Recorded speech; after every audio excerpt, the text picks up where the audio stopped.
berkat kesuburan tanah dan luas lahan pertaniannya yang menjadi sumber penghidupan utama masyarakat. Padi sebagai tanaman pangan utama tidak hanya bernilai ekonomi.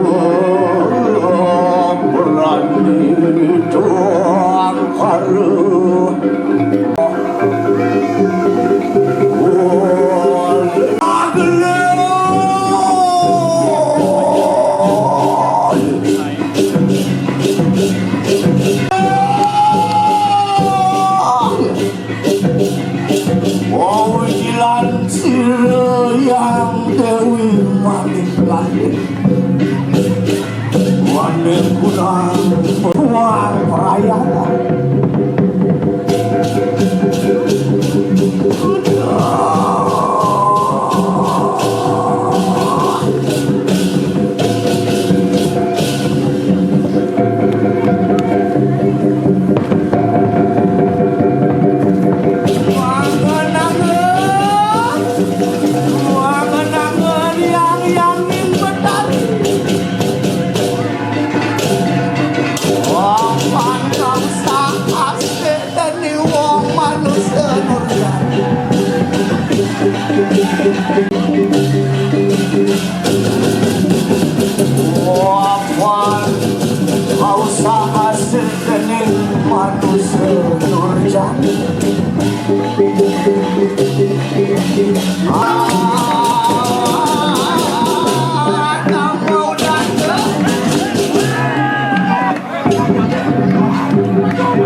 manusia mari kanan berjuang.